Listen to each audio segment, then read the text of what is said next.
السلام عليكم ورحمة الله وبركاته. مرحبا بكم معايا في مطبخ وتدابير ليندا. إلا كنتوا أول مرة تزوروا القناة تاعي أتمنى ديروا لي اشتراك والإعجاب بالفيديوهات وتفعيل الجرس باش يوصلكم كل جديد. اليوم على بركة الله جبت لكم الطاكوس اللي راه داير حالة، ولا جديد السندويتشات اللي راه داير حالة، اللي هو طاكوس البسكري. يعني درتو بطريقة بنينة بزاف هايلة، وراح تشوفوا معايا إن شاء الله خطوة بخطوة. شوفوا اللي مازال ما جرباتوش غنقول لها تكلي على ربي، تبعي برك الخطوات وديري نفس يعني واش درت.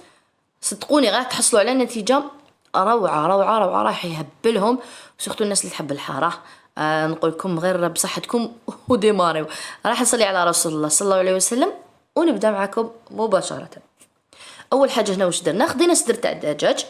دوك هنا نتيو المقدور تاعك ولا الكمية انت اللي حبيتيها، قطعتهم هكا مكعبات وزدت عليهم هنا علبة تاع ياغورت طبيعي. زدت الملح بيان سور، فلفل اسود، زنجبيل، توم بودرة، توابل دجاج. هادو بالنسبة للتوابل. زدنا عليهم شوية تاع زعترة ماشي زعترة هكذا، راح تعطيه نكهة هايلة كيما راكو تلاحظوا هكذايا. دوك واش درت، خديت هنا زيت زيتون ندير عليها 3 ملاعق فقط هكا تاع صغار تاع زيت زيتون، ومن بعد زدت عصرة تاع ليمون هكذا كيما راكو تشوفوا. يعني خديت نص قرصة وعبزتها برك شوية عصيرة برك. خلطناها جيدا كيما راكو تلاحظوا هكذا باش يدخلوا كامل هذوك المكونات في هذاك الدجاج ديالي، ونغطي عليها ونخليها تبات ليلة كاملة. من الأحسن إلا ما كانش عندك الوقت يعني ديري على الأقل 8 سوايع هكذا باش قد ما تطول قد ما تعطيك نتيجة أحسن. الغد من داك ولا حتى ريحة الدجاج تاعي نروح نجهز دوك الساندويتش تاعي. حطينا هنا 2 حبيبات تاع طرشي فلفل اخضر، عندنا حبة حار، وعندنا حبة طماطم كبيرة ولا 2 يكونوا صغار، نحيت لهم قشرتهم ونحيت لهم من البذور وقطعتهم قطع كما راكم تلاحظوا، وبصله كبيره تكون مقطعه مكعبات كما راكم تلاحظوا. بيان سور درنا الزيت فوق طاوه ولا فوق هذا المري ولا طاجين ولا كل واحد كيفاش يسميه، وقعدنا نخلطوا فيها هكذايا وميم طون راني نقطع فيه هكا بهذه الطريقه بالراكليطه هكذا كيما راكم تشوفوا. يعني هذه طريقه المطاعم ولا طريقه الناس اللي تبيع هاد لي ساندويتش كيما راكم تشوفوا. دوك نقعد معاه هكذايا ندير هكذايا حتى تشوفوه باللي تقطع وبدا يدخل له طياب كيما راكم تشوفوا. يعني مشيت لكم خطوه بخطوه. بدا يطلق الماء سي نورمال باسكو الخضر هادو كامل يطلقوا الماء. بون انا الكميه اللي عطيتها لكم هنا ماشي لازم تحدوا يعني تقيدوا بها، تقدروا تنقصوا تقدروا تزيدوا حسب يعني الكميه اللي راكم حابين تخرجوا بها وعدد افراد العائله تاعكم. زدت لها ملح فلفل اسود كي شفتها دخل لها طياب، ملح وفلفل اسود معناتها خلاص طاب التكتوكه هذه ديالي طابت، دنيتها للطرف. زدت شويه برك تاع زيت باسكو الطاجين ديالي نشف، الا ما كانش نشف ولا عندكم الزيت الكافي عادي ما تقدروا ما تزيدوش. دوك نتوما تحكموا في الوضع كيما راكم تشوفوا. حطينا داك الدجاج ماريني اللي قلنا ارتاح ليله كامله. من بعد نفس الشيء راني نقطع فيه هكذا بهذا الراكليطه وتكتوكه طرفتها للهيب باش ما تزيدش يعني طرفتها برك باش ما تجينيش فقط، وانا راني دوكا مع الدجاج حتى يطيب تماما. في نفس الوقت راني نقطع فيه بهذه الطريقه. شوفوا النتيجه كيفاش تحصلت عليها. هنا مازال ما طابش، شوفوا طلق الماء كامل، طلق بيان سور ديك لا مارينات ديالو بصح مازال ما طابش 100%. وريت لكم قلت لكم برك خطوه بخطوه. كي لحقت لهاد المرحله عرفت بلي الدجاج ديالي طاب وقطعته كامل، نخلط هذاك المزيج الاول مع هذاك الدجاج الماريني ديالي في نفس الطاجين وفي نفس الطريقه كيما راكم تلاحظوا.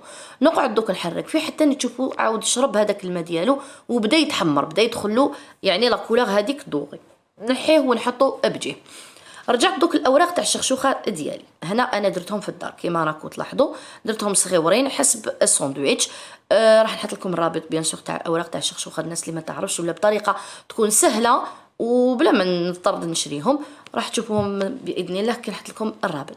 طويت بهذه الطريقه ورفدت اي جبن تاع الدهن الدهني به، الشيء اللي كان متوفر عندك. انا استعملت هذا يا والد يعني مضمون جبن مذوب وبنين بزاف، وتاني السعر تاعو هكذايا ماشي غالي بزاف.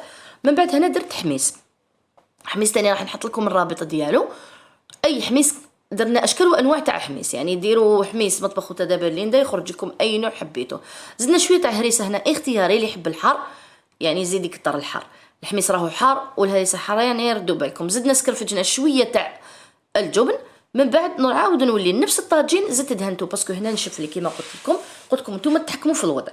حطينا الورقه هذه كيما كانت مطويه بها بالجبن، زدنا شويه تاع الفريت هكذا في الطرف. من بعد نبدا ندير لافارس هذيك ديالي. لافارس انا تاعي شتو هذيك الكميه رفديها وقسميها على حسب الساندويتشات اللي راح تخرجي بهم باش تخرجي يجوا كامل توزيع واحد وكامل يدو نفس الكميه داخل الساندويتش نتاعك. هكذا كما كنت لاحظوا زدت كرفشت جبن. هنا قد ما تعمريه الجبن قد ما راح يجيك بنين، هذا الشيء معروف. نبدا ندور دوكا هو فوق الطاجين تاعنا. دوك هنايا نورمالمون الطاجين انا الطاجين كان ناقص النار باش نقويلو نسيت.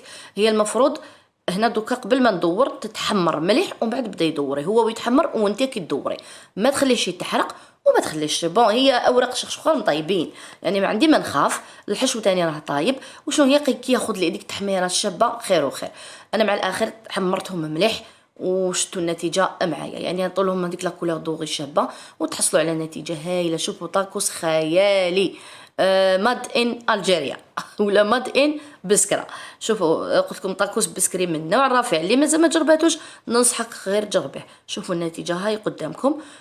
طاني كميه لابس بها هكذا كما كنت تشوفوا. حتى طريقه منزليه خفيفه ظريفه. حنا درنا دي ساندويتش للدراري فرحوا بهم كامل. الدراري الا كانوا ما ياكلوش الحار ايفيتي لهم الحار، لا اللي ياكل الحار ديري له الحار وخليه يتحرحر كما نقولوا حنايا. والى اللقاء مع وصفات اخرى ان شاء الله. الى اللقاء.